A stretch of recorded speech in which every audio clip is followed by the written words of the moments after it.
नमस्कार, आप देख रहे हैं डीडी न्यूज। आपके साथ मैं हूं गौरव श्रीवास्तव। तो चलिए बुलेटिन की शुरुआत करते हैं और सबसे पहले नजर डालते हैं इस वक्त की हेडलाइंस पर। महाकुंभ मेला क्षेत्र के सेक्टर 19 में लगी आग पर पाया गया काबू, स्थिति सामान्य। प्रधानमंत्री ने ली घटना की जानकारी, मौके पर पहुंचे मुख्यमंत्री योगी आदित्यनाथ।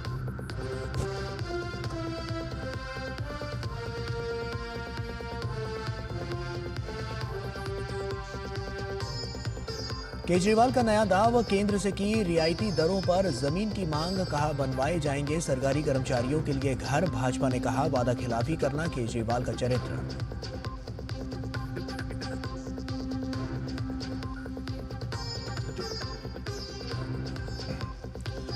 मन की बात का 118वां अंक हुआ प्रसारित, प्रधानमंत्री ने की संस्कृति, स्टार्टअप, स्पेस सेक्टर की सराहना। विकास के रास्ते पर चलते हुए विरासत को सहेजने का किया आह्वान।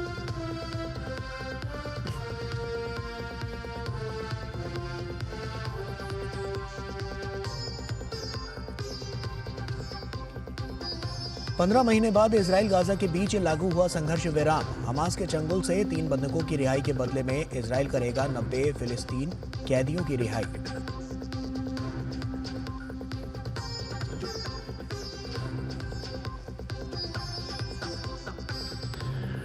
भारत की पुरुष और महिला टीम ने नेपाल की टीम को हराकर जमाया खो खो विश्व कप के खिताब पर कब्जा। प्रधानमंत्री मोदी और खेल मंत्री ने दी जीत की बधाइयां।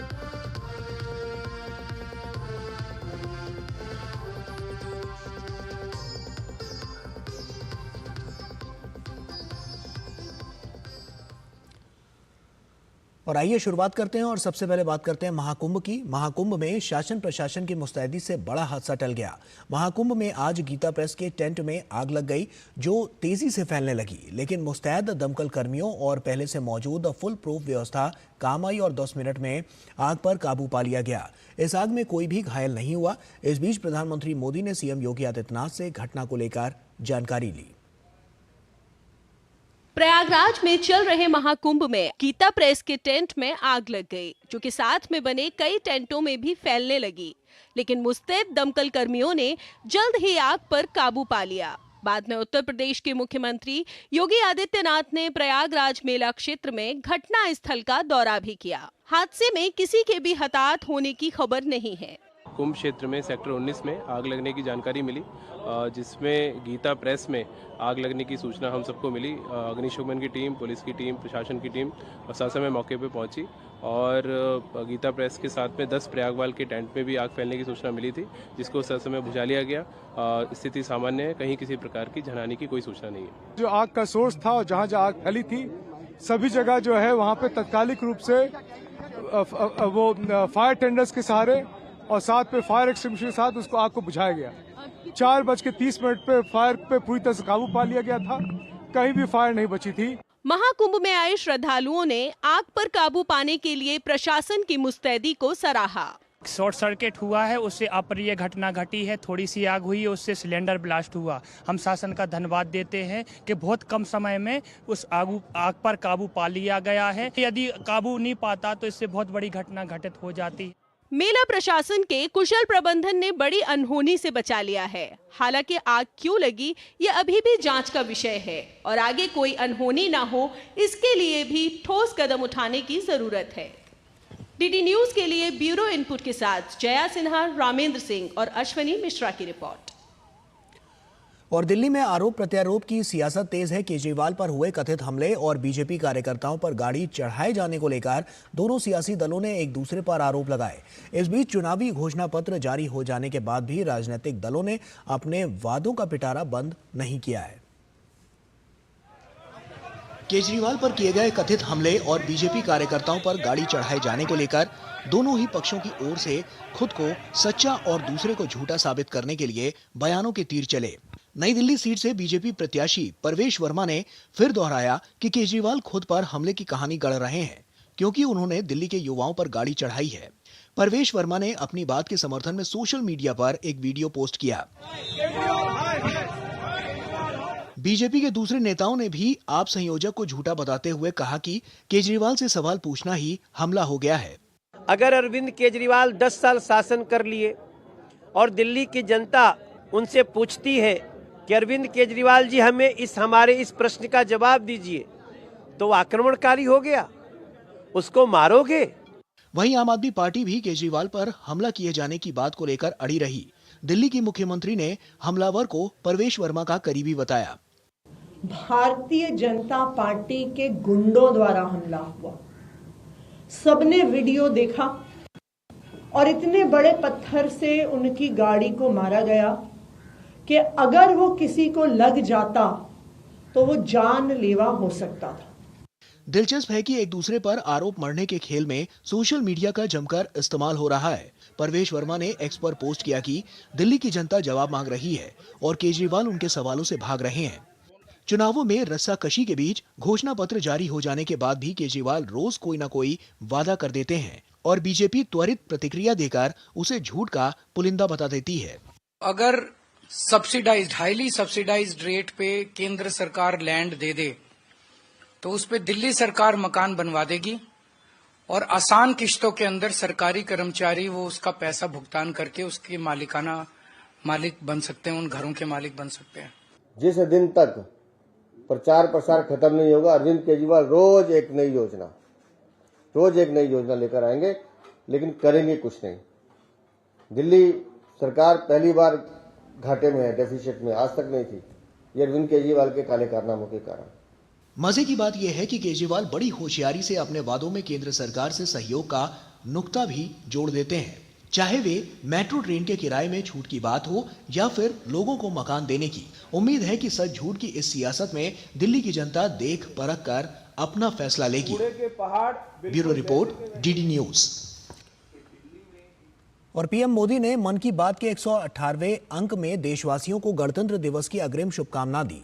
अपने संबोधन में भारतीय गणतंत्र संस्कृति के साथ प्रधानमंत्री ने देश के विकास और 21वीं सदी की नई उपलब्धियों पर बात की। प्रधानमंत्री ने देश के युवाओं से सकारात्मक पहल करने और विकसित भारत में हिस्सेदार बनने का आह्वान भी किया। देखिए। अगले रविवार पूरा देश संविधान लागू होने के पूरे 75 वर्ष का उत्सव मना रहा होगा। संविधान की मूल भावना है सर्वहित के लिए काम करना। प्रधानमंत्री ने मन की बात कार्यक्रम के 118वें अंक में देशवासियों को गणतंत्र दिवस की अग्रिम शुभकामनाएं दी। उन्होंने कहा कि भारत विश्व बंधुत्व और शांति में विश्वास करने वाला देश रहा है और यही है भारत की गौरवशाली परंपरा और संस्कृति। हमारी एक ही इच्छा और अभिलाषा है, वो अभिलाषा ये है कि हम संसार में सुख और शांति कायम करने में मदद पहुंचा सकें और संसार के हाथों में सत्य और अहिंसा वो अचूक हथियार दे सकें जिसने हमें आज आजादी तक पहुंचाया है। हमारी जिंदगी और संस्कृति में कुछ ऐसा है जिसने हमें समय के थपेड़ों के बावजूद जिंदा रहने की शक्ति दी है। अगर हम अपने आदर्शों को सामने रखे रहेंगे तो हम संसार की बड़ी सेवा कर पाएंगे। भारतीय गणतंत्र संस्कृति के साथ प्रधानमंत्री ने देश के विकास के लिए 21वीं सदी की नई उपलब्धियों को भी साझा किया। बीते दिनों अंतरिक्ष में इसरो की विशेष उपलब्धि का जिक्र करते हुए उन्होंने इसे सराहा। हमारे साइंटिस्ट ने सैटेलाइट्स की स्पेस डॉकिंग कराई है। जब अंतरिक्ष में 2 स्पेस क्राफ्ट कनेक्ट किए जाते हैं तो इस प्रक्रिया को स्पेस डॉकिंग कहते हैं। यह तकनीक अंतरिक्ष में स्पेस स्टेशन तक सप्लाई भेजने और क्रू मिशन के लिए अहम है। भारत ऐसा चौथा देश बना है जिसने ये सफलता हासिल की है। प्रधानमंत्री ने स्पेस सेक्टर में नए स्टार्टअप को आत्मनिर्भर भारत की ओर बढ़ता अहम कदम करार दिया। उन्होंने देश के टियर 2, टियर 3 शहरों में बढ़ते स्टार्टअप इकोसिस्टम को पारंपरिक सोच से आगे की उड़ान करार दिया। नागालैंड जैसे राज्य में पिछले साल स्टार्टअप्स के रजिस्ट्रेशन में 200% से अधिक की वृद्धि हुई है। Waste management, non renewable energy, biotechnology और लॉजिस्टिक्स ऐसे सेक्टर हैं जिनसे जुड़े स्टार्टअप सबसे ज्यादा देखे जा रहे हैं। ये कन्वेंशनल सेक्टर्स नहीं है, लेकिन हमारे युवा साथी भी तो कन्वेंशनल से आगे की सोच रखते हैं, इसलिए उन्हें सफलता भी मिल रही है। देश के युवाओं से प्रधानमंत्री ने विशेष रूप से सकारात्मक पहल करने और विकसित भारत में हिस्सेदार बनने का आह्वान किया।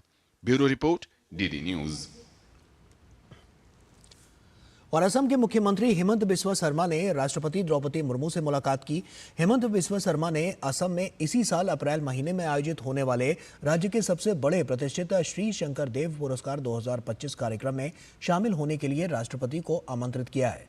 हेमंत बिस्वा शर्मा ने मुलाकात की तस्वीर सोशल मीडिया प्लेटफॉर्म एक्स पर साझा करते हुए लिखा कि राष्ट्रपति ने अप्रैल 2025 में राज्य का दौरा करने और श्रीमंत शंकर देव पुरस्कार प्रदान करने के हमारे निमंत्रण को विनम्रता पूर्वक स्वीकार कर लिया है। उनके बहुमूल्य समय और मार्गदर्शन के लिए राष्ट्रपति का शुक्रिया अदा करते हैं।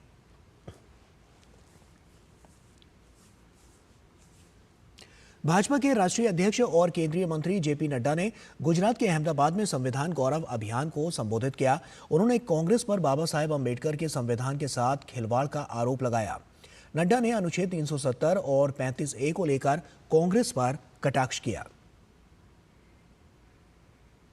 क्या किया जवाहरलाल नेहरू जी ने 1954 में? इसमें धारा 370 के साथ 35A ये भी जोड़ दिया। 35A और 35A में क्या दिया कि जम्मू कश्मीर की नागरिकता और भारत की नागरिकता अलग अलग होगी। जम्मू कश्मीर का नागरिक भारत का नागरिक होगा, लेकिन भारत का नागरिक जम्मू कश्मीर का नागरिक नहीं हो सकता है। अलग प्रधान, अलग निशान और अलग संविधान, ये 35A की देन है।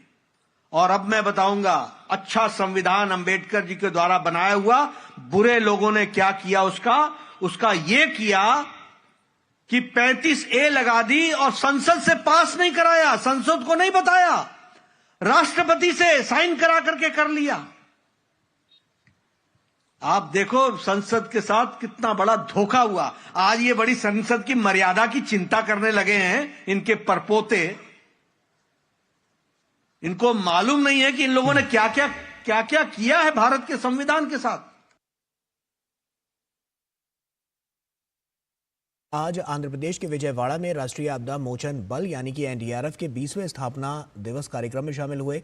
इस अवसर पर गृह मंत्री लगभग 220 करोड़ रुपए की परियोजनाओं का लोकार्पण और शिलान्यास भी उन्होंने किया।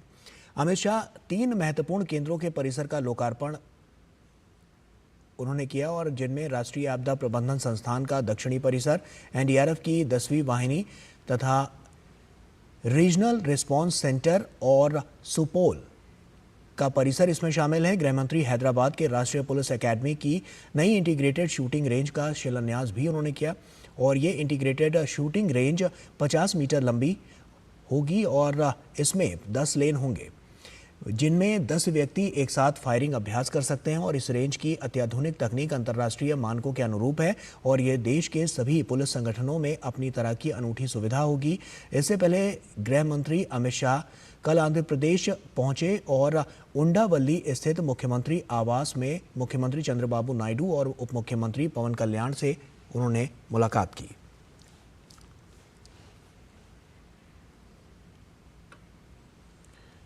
और वक्त यहां पर एक छोटे से ब्रेक का है, जल्द हाजिर होते हैं। खाने में कुछ स्वाद नहीं है। अरे किफायती लाल सस्ते वाले दाल मसाले स्वाद हुआ बेकार। इधर कीमती लाल को देखो खाना बना कमाल। MDH की हल्दी मिर्ची धनिया करे कमाल। ये रंग दे, ये खुशबू दे, ये तीखा, ये कम पड़े। क्या निराला MDH मसाला। मेरी पसंद, मेरी पसंद, मेरी पसंद, मेरी पसंद, हमारी पसंद, हम सबकी पसंद। मजबूत देश का मजबूत सरिया हो गया स्टील। MDH का किचन किंग किचन में हो तो हम सब कुछ बना सकते हैं। बैंगन का भरता, आलू गोभी, भिंडी मसाला और भी बहुत कुछ। MDH। ब्रेक के बाद एक बार फिर से आप सभी का स्वागत है। अभिनेता सैफ अली खान पर हमला करने वाले का बांग्लादेश कनेक्शन सामने आया है। बताया जा रहा है कि सैफ पर हमला करने वाला शख्स 6 महीने पहले ही अवैध रूप से भारत आया था। अदालत ने आरोपी को 5 दिनों की पुलिस कस्टडी में भेज दिया है। अब आरोपी का बांग्लादेश कनेक्शन सामने आते ही भाजपा अवैध रूप से भारत आने वाले बांग्लादेशियों को वापस भेजने की बात कर रही है। सैफ अली खान और बांग्लादेश कनेक्शन। सैफ पर हमला करने वाला अवैध रूप से आया था भारत। पुलिस का दावा, बांग्लादेश का रहने वाला है हमलावर। यह आरोपी बांग्लादेशी ओरिजिन का है। 6 महीने पहले ही भारत आया था। आरोपी का असली नाम क्या है? भारत किस मकसद से आया था? पुलिस खोल रही है एक एक तह। इस केस में एप्रोप्रिएट सेक्शंस की वाड़ की गई है और उस हिसाब से आगे का इन्वेस्टिगेशन किया जा रहा है। ये है मोहम्मद शरीफुल इस्लाम शहजाद, उम्र 30 साल, बांग्लादेश का निवासी है। रविवार की सुबह थाने के हीरा नंदानी स्टेट के पास एक लेबर कैंप से पकड़ा गया। वह झाड़ियों में छिपा हुआ था और अपनी पहचान बदलकर विजय दास के रूप में रह रहा था। बुधवार की रात 2 से 3 बजे के बीच सैफ अली खान के घर में घुसकर हमला करने वाला कोई और नहीं बल्कि मोहम्मद शरीफुल इस्लाम शहजाद ही था। आरोपी सैफ के बांद्रा स्थित रिहायशी अपार्टमेंट में घुसा और 12वीं मंजिल पर पहुंचा और चाकू से सैफ पर हमले किए। सैफ जख्मी हो गए थे। ये आरोपी चोरी के इरादे से उस घर में उसने एंटर किया था और उस समय पर यह इंसिडेंस हुआ था। पुलिस के सामने अहम सवाल है कि आखिर हमलावर का मकसद क्या था? हमलावर लूटपाट करने आया था या फिर कोई और ही इरादा था? वह अपार्टमेंट की 12वीं मंजिल तक कैसे पहुंचा? उसका कोई मददगार भी था या वह अकेले ही इस वारदात में शामिल था? किसी गार्ड ने अनजान व्यक्ति को क्यों नहीं रोका? वह सीधे सैफ अली खान के फ्लैट में कैसे घुस गया? पुलिस ने इन सभी सवालों के जवाब ढूंढने के लिए बांद्रा कोर्ट से आरोपी की कस्टडी मांगी और अदालत ने आरोपी को 5 दिनों की पुलिस कस्टडी में भेज दिया है। वहीं बचाव पक्ष के वकील ने आरोपी के बांग्लादेश कनेक्शन से इनकार किया है। बांग्लादेशी का जो मामला है वो झूठ है। काफी सालों से वो यहाँ पे रह रहा है, ऐसे कुछ नहीं है। उनके पास सर्टेन डॉक्यूमेंट्स है। अब आरोपी का बांग्लादेश कनेक्शन सामने आते ही देश में सियासत भी तेज हो गई। भाजपा अब अवैध रूप से भारत आने वाले बांग्लादेशियों को वापस भेजने की बात कर रही है, तो वहीं कांग्रेस व अन्य विपक्षी दल सवाल उठा रहे हैं कि आखिर अवैध रूप से लोग भारत में कैसे आते जा रहे हैं। मैंने अभी वो लेबर कैंप की विजिट की जहां पर 3 महीना मोहम्मद शहजाद ने पनाह ली थी और इसलिए मैंने थाने पुलिस स्टेशन में अभी पर्सनल विजिट करके शिकायत की है। Thane police commissioner, Mumbai police commissioner को पत्र लिया। सवाल तो केंद्र सरकार पे खड़े होंगे कि इतने बड़े पैमाने पर इतने 5-6 स्टेट को क्रॉस करके लोग महाराष्ट्र तक कैसे पहुंचते हैं? क्या करती है बीएसएफ, क्या करती है मिलिट्री हमारी, और क्या करता है केंद्र सरकार का इंटेलिजेंस डिपार्टमेंट? बांग्लादेशियों की अवैध घुसपैठ पर कांग्रेस के सवालों का जवाब दिया भाजपा नेता कैलाश विजयवर्गीय ने। उन्होंने आरोप लगाए कि पश्चिम बंगाल में ममता बनर्जी की सरकार ऐसे लोगों की मददगार बनी बैठी हुई है। बहुत सारे बांग्लादेशी बंगाल की सरकार के द्वारा घुसेड़े जा रहे हैं भारत की सीमा के अंदर, और हिंदू नाम से उनका आधार कार्ड बना रहे हैं और यहाँ आकर वो लोग क्राइम कर रहे हैं। दूसरी ओर छत्तीसगढ़ में पकड़े गए एक दूसरे संदिग्ध आकाश कनौजिया को मुंबई पुलिस ने प्रारंभिक पूछताछ के बाद छोड़ दिया है। मुंबई पुलिस के सब इंस्पेक्टर प्रदीप ने बताया कि संदिग्ध आरोपी नहीं है, इसलिए इसे छोड़ा जा रहा है। टेस्ट तो करेंगे ना, जो सस्पेक्ट हमको लगेगा।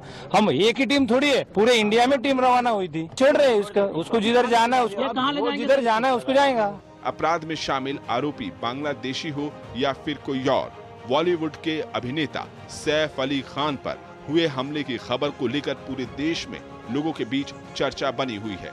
सवाल लोगों के भी हैं कि आखिर सुरक्षित माने जाने वाले अपार्टमेंट में वारदात कैसे हुई और वारदात का असली मकसद क्या है।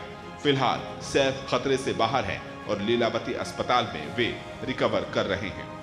Bureau report, DD news. Sambhal हिंसा मामले में यूपी पुलिस ने बड़ी कार्रवाई करते हुए रविवार को हिंसा में शामिल 10 और उपद्रवियों को गिरफ्तार कर लिया है।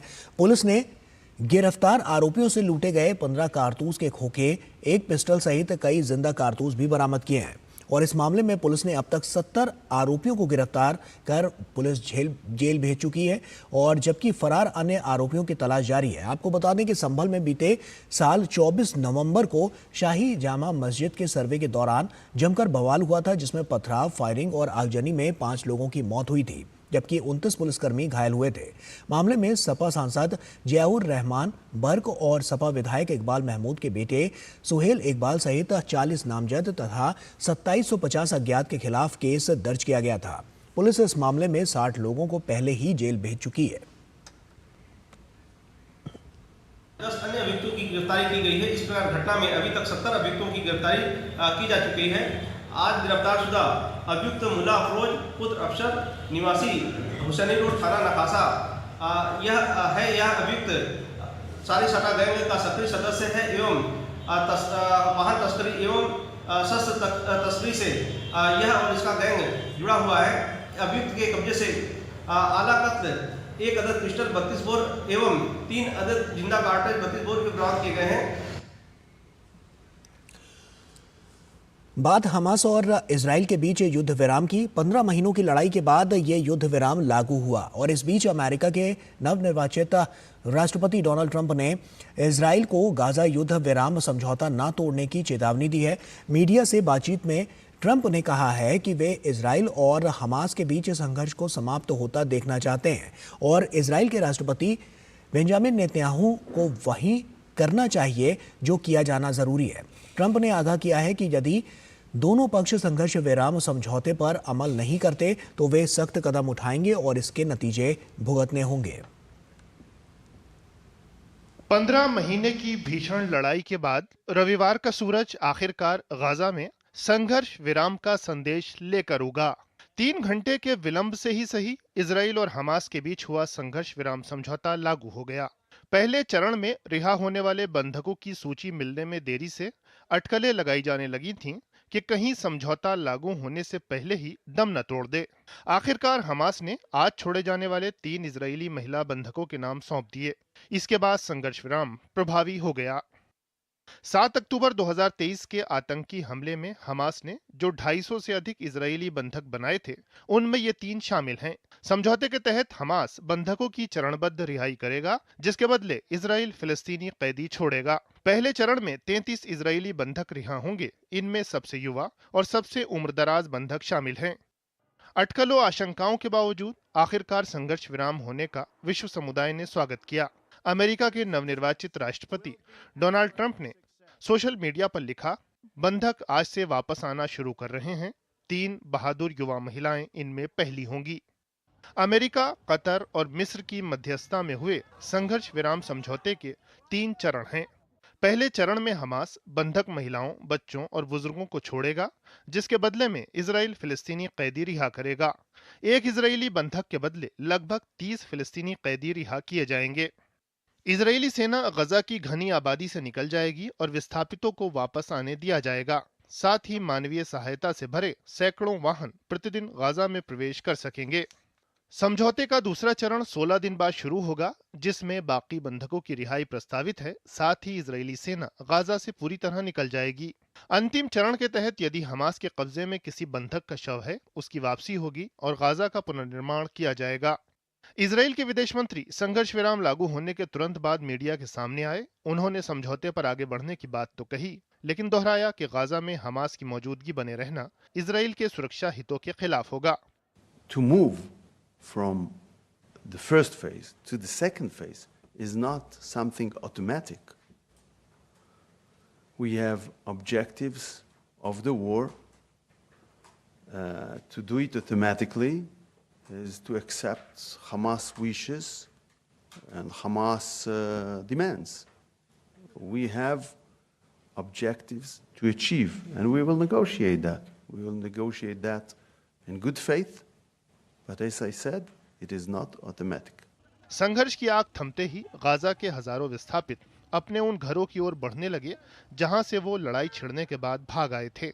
लोग अपने साथ सामान लिए काफिलों के रूप में आगे बढ़ते नजर आए। समझौते के तहत गाजा में मानवीय सहायता से भरे ट्रक भी दाखिल होना शुरू हो गए हैं। संयुक्त राष्ट्र खाद्य एजेंसी के ट्रक इजराइल और रफाह दोनों रास्तों से गाजा में प्रवेश करते दिखाई दिए। संघर्ष विराम शुरू होने से पहले ही एजेंसी ने मानवीय सहायता से भरे 4000 ट्रक तैयार खड़े कर रखे थे। इनमें आधे खाद्य सामग्री और आटे से भरे हुए हैं। Bureau report, DD news. और वक्त यहाँ पर एक छोटे आपको बता दें, इसी के साथ फिलहाल इस बुलेटिन में इतना ही। दीजिए इजाजत, नमस्कार।